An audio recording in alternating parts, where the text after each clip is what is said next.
הדובר הבא הוא פרופסור שלמה אבינרי. פרופסור אמריטוס שלמה אבינרי, מהמובילים בחוקרי מדע המדינה בארץ ובעולם בשנים האחרונות. שמו יצא למרחוק. כתביו הרבים והמגוונים בנושאים של מדע המדינה, פילוסופיה פוליטית, תולדות הציונות, סוציאליזם, תורגמו לשפות רבות והקנו לו פרסים רבים. פרס מיוחד שהוא זכה בו בגין חקר מדע המדינה הוא פרס ישראל, כבוד גדול. פרופסור שלמה אבינרי הוא גם מעין מודל עבור רבים מאיתנו, מכיוון שהקריירה שלו משלבת הן לימוד וחקר בלתי נלאים וגם עשייה מדינית. ואם מדובר במכון למחקרי ביטחון לאומי שהוא מוכוון מדיניות, יש פה דוגמה ומודל שאפשר לשאוף אליו, קשה אולי להגיע אליו, בדמות פרופסור אבינרי שגם שימש בין היתר מנכ"ל משרד החוץ במדינת ישראל. עוד נקודה שהייתי רוצה להזכיר היא הידידות רבת השנים של פרופסור אבינרי עם המכון. הוא אורח תדיר באירועים, בכנסים, בימי העיון שלנו, וכבוד גדול הוא לנו שהוא נמצא איתנו פה היום בכנס העשור של המכון. אני אצרף עוד מילה. פרופסור אבינרי ביקש לדבר באנגלית כדי להקל את השמיעה על האורחים הרבים שהגיעו אלינו מחו"ל. ההרצאה תינתן באנגלית. פרופסור אבינרי, הבמה, המיקרופון שלך.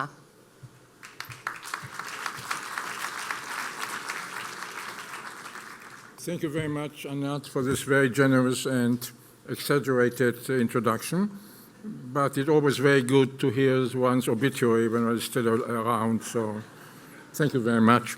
One of the reasons I suggested that I speak in English is because I'm not as fluent in English as I am Hebrew, and therefore I have to speak much more slowly. And speaking slowly is sometimes very important if you want to get your message across. We all realize that we're living in a very interesting and difficult period. A period of transition. And it's not very clear where this is going, but I think we would like to know a little bit more about what has been happening in the world, mainly in Europe and now also in the United States in the last few years. And I'll divide my comments into two parts. First of all, I'll try to focus on a number of issues which have brought about the kind of changes which we're seeing today. Again, mainly in Europe, but also recently in the United States, and then try to reach some tentative conclusions about possibly Israeli responses or answers to these challenges. When one looks at what has been happening in Europe and in the United States in the last 4 or 5 years, I think we can identify 4 main reasons for what has been happening. Let's also make clear what has been happening. We have seen a collapse in political stability in countries like Italy and Spain, and the emergence of populist movements from the right, but also from the left, which have destabilized the coalition governments in Italy and also the one party in power in Spain. We have seen Brexit and all the kind of populist propaganda and populist discourse which brought about Brexit. And let us remember, Brexit, I mean, the majority of British people voted to get out of the European Union against the views of the Conservative government, not all members of the Conservative Party, but the political decision of the government and the Prime Minister, against the views of the Labour Party, against the views of the Liberal Democrats, and against the views of the Scottish National Parties. I mean, this is a popular decision against the 4 major parties in Great Britain. We have seen developments, worrying developments in Austria, worrying developments in Germany. We are on the threshold of French elections with a very problematic possible outcome, and also in the Netherlands. We have seen the emergence of very nationalist, populist parties in countries like Hungary and Poland, which until recently, to many of us, were a good example of a relatively smooth transition from communist totalitarianism to liberal democracy. And we have seen now the very surprising, not to all of us, but to some of us, of Donald Trump to the presidency of the United States, something which almost a year ago nobody would have taken seriously. And there are 4 reasons, to my mind, that have brought about these changes. Those reasons are not identical in all countries. They're slightly different in the United States, but they appear in all those countries. And they are, as you will see in a moment, a little bit interconnected. They're not the same, but they're interconnected. The first one is that despite the fact that liberal democracy, especially after the fall of communism, has been viewed in the West as a success story, multi-party systems, regular elections, a free press, a very vibrant public discourse, changes of government through democratic means, no danger of a totalitarian resurgence of either fascism or communism. But in the last few years, we have seen something that can be called as an alienation of large parts of the population from the political elite. The very fact that part of the political discourse in those countries has been talking about elites and the people. The fact, and it has to do with the structure of political parties in most Western democracies, there has been a feeling, not universal, but a feeling shared by many people, and up to a point justified, that a lot of people, and a lot of people is not a good quantitative political science term, but a lot of people were feeling that they have no impact on political decisions. Yes, there are parties, there are means of communication, there are elections, but the people do not have an impact on political decisions. The feeling that there is a political game which is open and fair, but not everybody partakes of it. And a lot of people felt alienated and estranged from the political discourse, from the establishment, from the elites. And this gives rise and opens the door for people who may not be really coming from the people. I mean, whatever you think about Donald Trump, he's not exactly among those oppressed of the earth, but he can appear, and others have appeared, to speak in the name of the people against the political structures, against bureaucracies, be it in Washington or in Brussels or in individual capitals, and create a feeling that the political system, democratic, liberal, and open as it is not really truly representative. And this opens the door to populist leaders, demagogues, whatever you want to call them.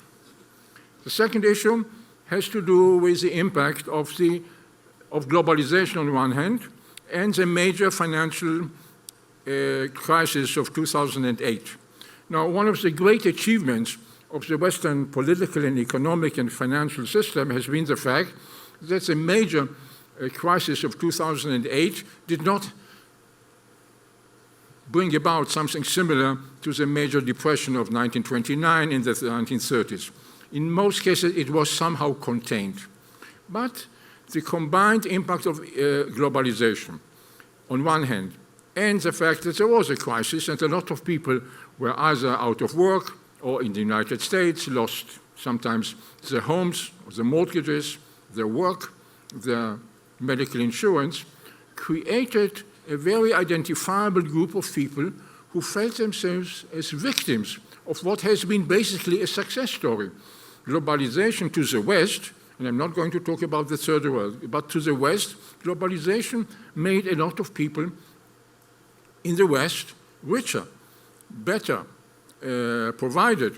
And you have to look at the consumption projects and consumption patterns of Western middle class and upper middle class people. Many more people than before are enjoying the outcome of the neo-capitalist system. But there were also victims. The people who felt, on one hand, estranged from the political system, but also economically hurt.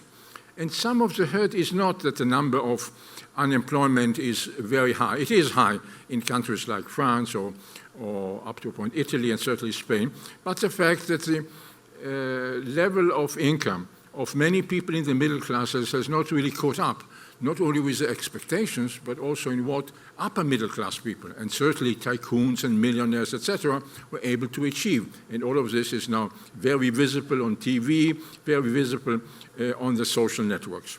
So there is, in all of the countries of the West, a sizable group of people who feel that they have been victims of what to many others, and if you wish, to the majority of people has been a success story, but not to a very sizable people of the population.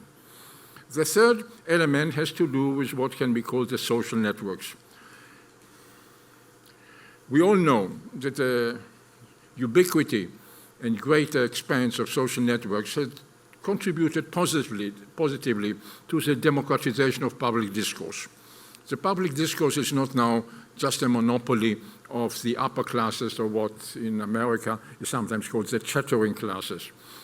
Everybody can now partake in the public discourse. So there has been a fantastic democratization of the public discourse. But it has also created a side effect, which is not a side effect anymore. Today, the social networks are much more powerful, newspapers and TV, much more powerful as a representative mediating forces of democracy. Modern democracy is something very different from direct democracy as in Athens. In Athenian or Roman classical republics, the people met at the forum or the agora and voted. They voted on legislation, on war and peace. They were also the judicial institutions. Socrates in Athens was condemned to death by a popular assembly, let's not forget it. They were also able to elect people and remove them from office or banish them or even call for death sentence, as happened in Athens and in Rome. And this created the ability for demagogues, for populist leaders, which eventually brought about tyranny.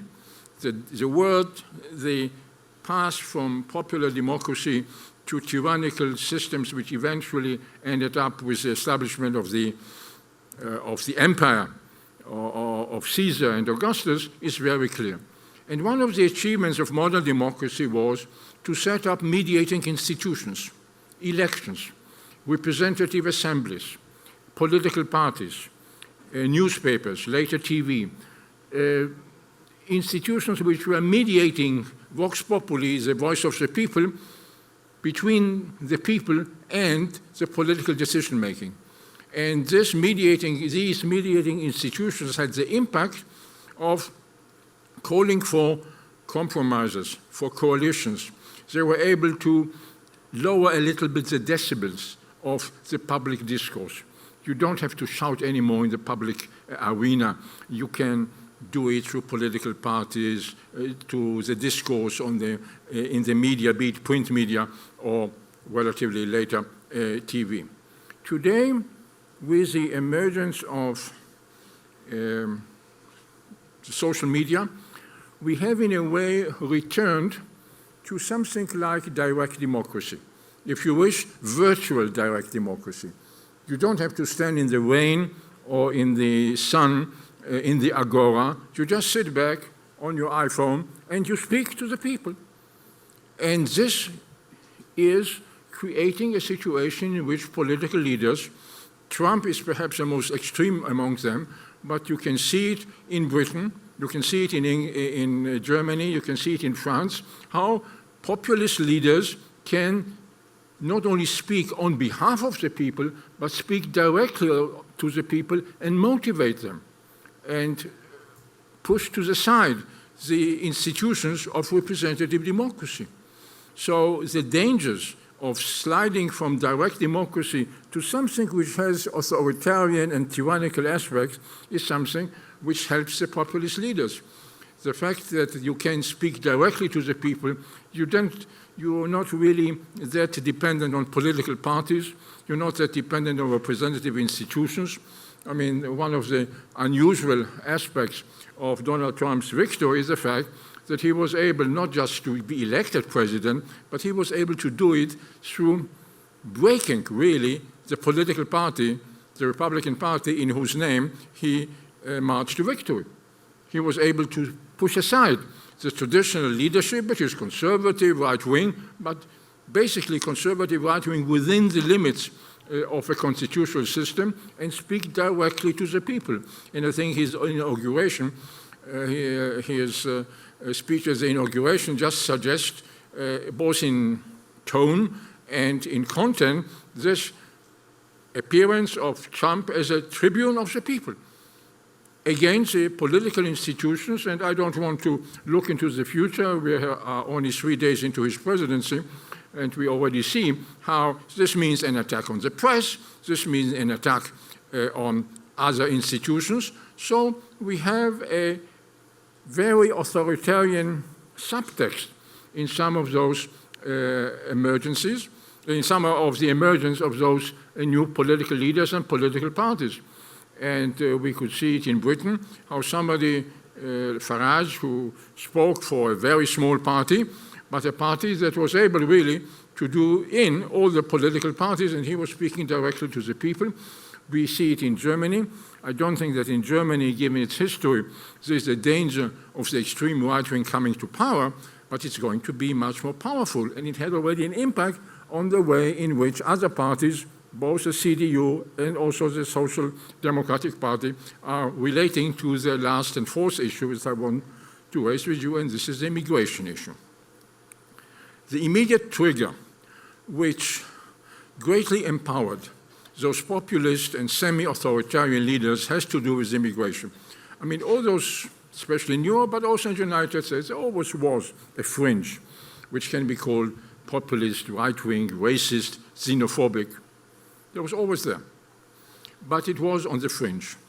What greatly empowered them and put them in a very powerful position within the political spectrum was the unexpected wave of immigrations, which created real problems and was politically used, if you can say cynically, by the extreme right wing, and in a similar way, of course, in the United States regarding Mexico. I mean, the background is different, but again, immigrants coming from different countries, immigrants coming with a different culture, immigrants who are not really threatening the lifestyle of the upper middle class, but appear and are conceived as threatening the lifestyle and the comfort and the identity of the people next to whom they are going to live in the cities or in other places. In other words, some of the people who already felt alienated from the elite,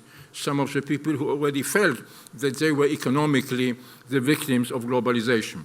And the fact that in the European case, many of those people, practically not all of them, but many of them were Arabs, were Muslims, were Africans, very different from the native majority population. In the United States, Mexicans, again, different in style and in language, and if you wish, even in religion, in many cases, created a feeling that people, especially middle, lower class people, working class people, were feeling that they are losing their identity and they're losing the country. Now, we are not in the 1930s, no, but there is a certain troubling analogy which we have to bear in mind. The populist leaders and the populist parties in Western Europe and in the United States are using language which appeals to working class people, to lower middle class people. And this is greatly weakening the traditional left-wing, moderate social democratic party in the United States, the Democratic Party. And one should remember that the emergence of fascism and Nazism had to do with something which was similar. And again, we are not in the 1930s. I'm not trying to be hysterical about it. But the fact is that the Nazi Party was called the National Socialist German Workers' Party, that Mussolini started as a socialist, that many of the fascists in France or even mostly in England started in a way as socialists.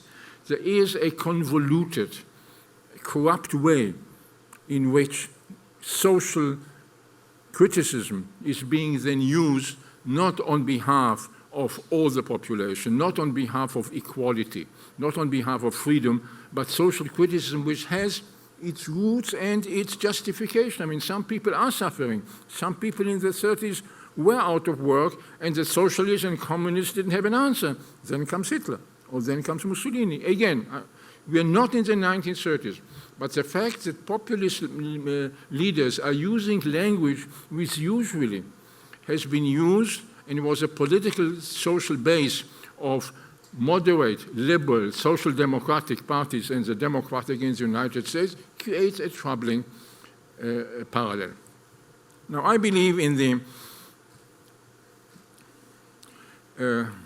ability of democratic countries and democratic structures to overcome those threats.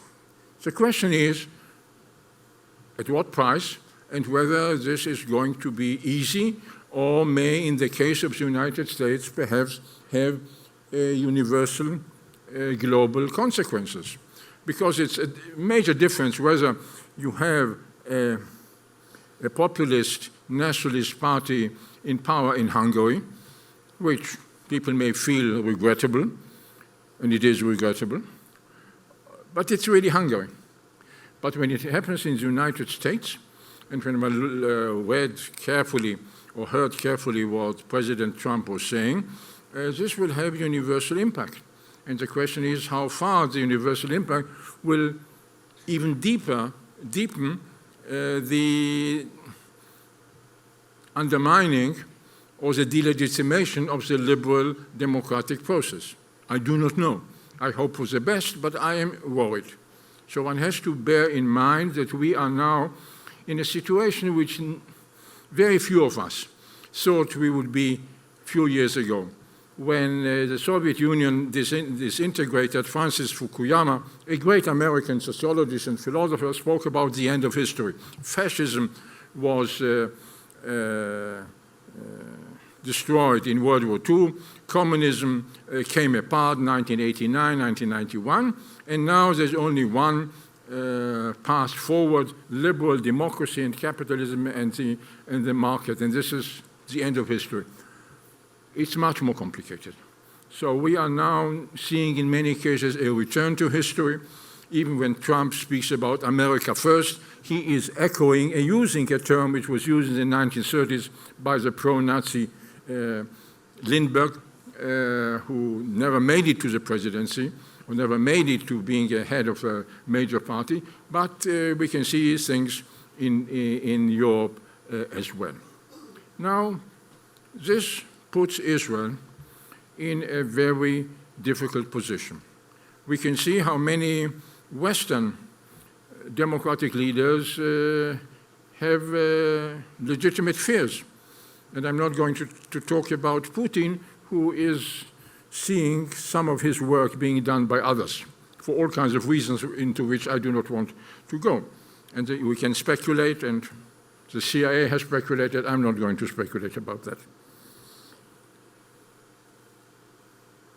Israel's decision, or the way Israel should look at this change, has to be very careful. When the Prime Minister, our Prime Minister, democratically elected, has spoken that this is the beginning of the new world, I felt a little uncomfortable. There's no doubt this is the beginning of a change. Is this a new world in which Israel should identify with? I'm not so sure. But still, we have to confront those issues. And 3 comments on this. 2017 is going to be the year of 50 years to the Israeli control of the West Bank and the Palestinian population there. Israel, since 1967, for reasons that are very complicated, and it's very easy to criticize the present government, previous governments, left-wing governments have also been responsible for this. Israel, after 1967, didn't make up its mind what kind of Israel it would like to see in terms of geography and in terms of demography. And geography and demography in our small country, in our small region, are interconnected. Precisely because we are now, as General Yadlin suggested, in a situation in which the existential threats to Israel are, certainly in the medium range or short range, much less acute than they've been before, this year should be a year in which the Israeli government, this government, any government, will have to make decisions to say, what would you like to see Israel in 5 or 10 years? It's not sufficient to say that the reason that we do not have a peace agreement with the Palestinians is because of Palestinian refusal to accept some very basic Israeli demands. I agree with it. And the fact that there are no negotiations and we have failed to reach an agreement is mainly the responsibility of the Palestinians who do not want, as far as I think, to reach an agreement. But that's not enough. We have to say what we would like to see, what we would like to have as a country.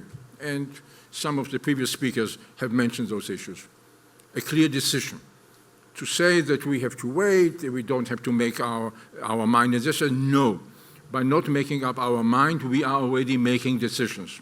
And the fact that we are responding to issues which are marginal issues, but symbolically so important, like Amona suggests how the fact that we are not making strategic decisions, are not making decisions about what kind of country we would like to have, is having a very heavy, for this we are paying a very heavy price. So Israel has to make decisions. Our leaders of the left and the right and the middle have to tell us not what we do not want, but what do we want. Do we want to continue in one way or another to rule millions of Palestinians against their will?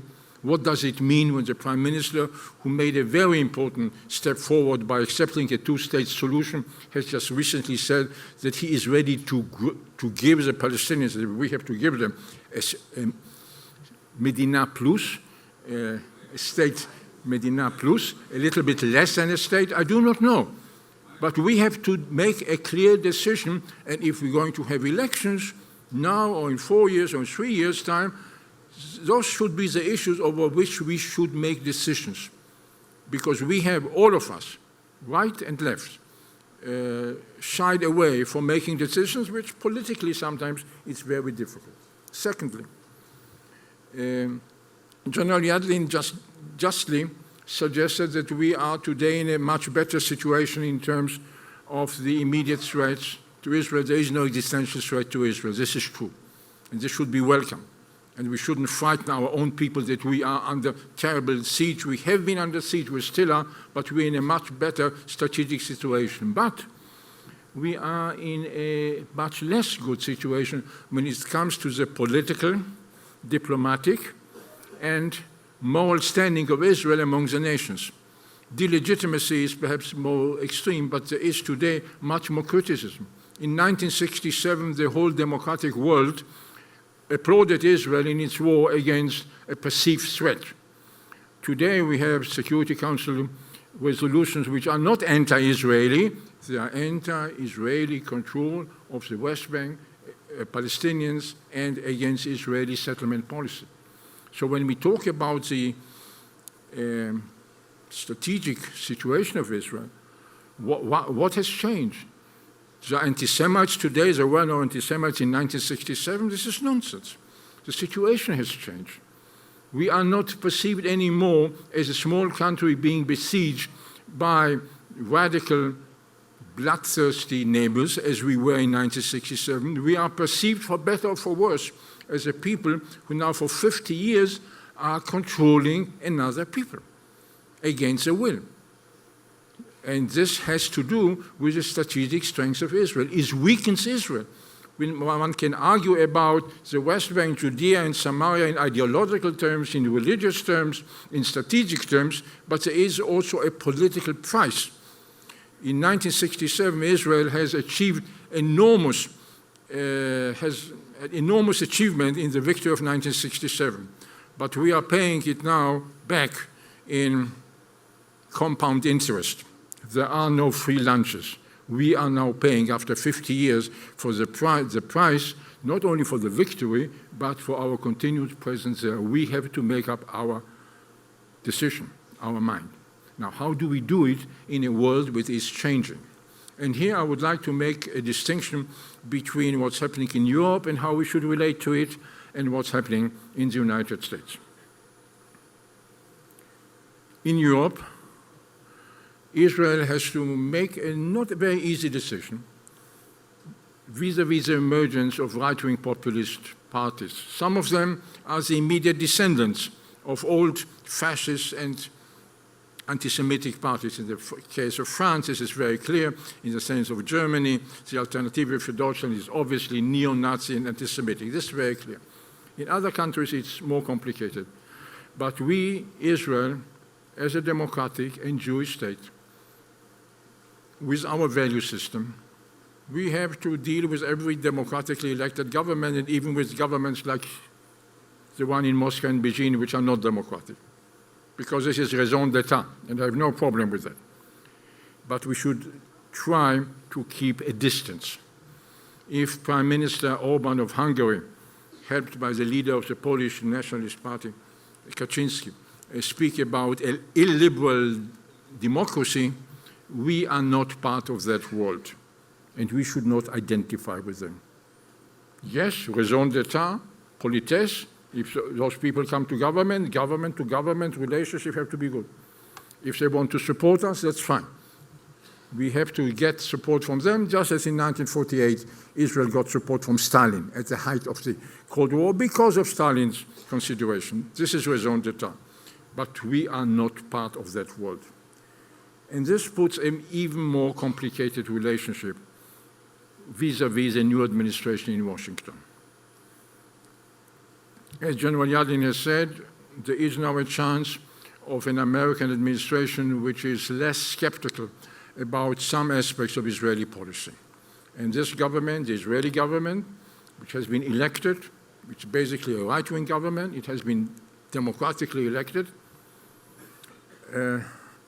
has a right to look forward and should look forward to a closer relationship with this administration than it had with the previous administration. And I don't want to go into the history who is responsible for the bad blood between the previous American administration and the current Israeli government. That's an historical issue.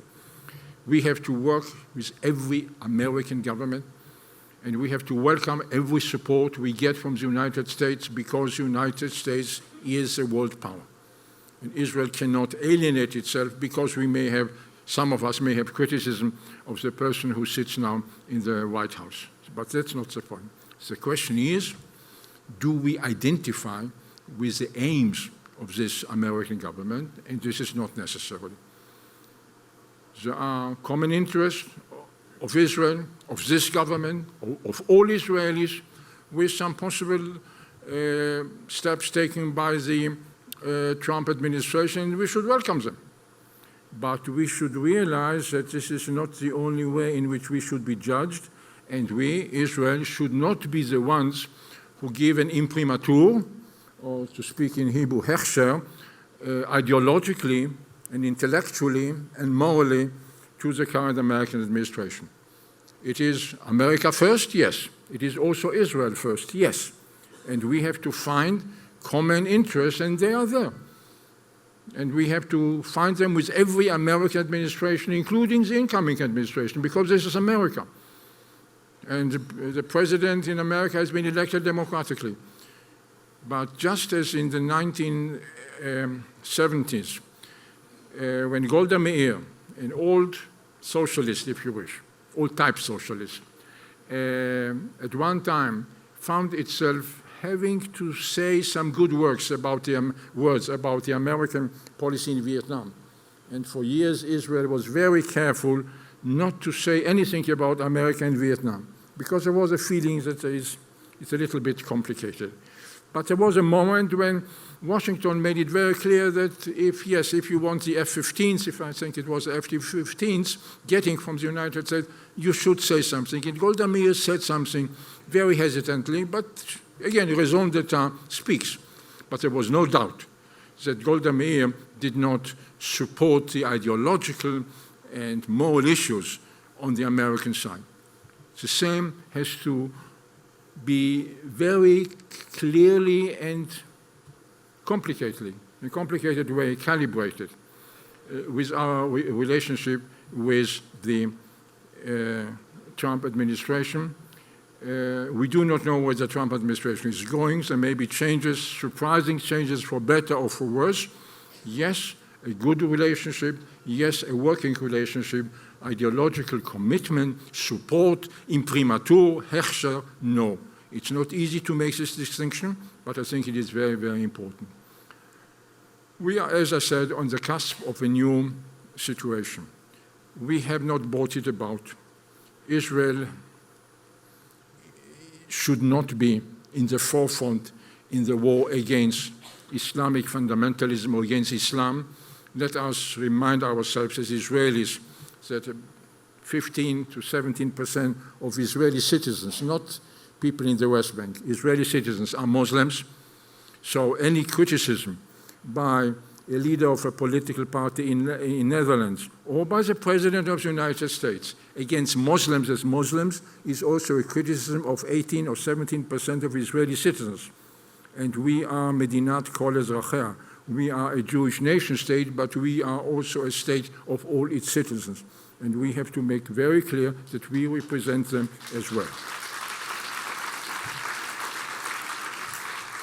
I hope you also agreed with things which I said before that, but that's okay.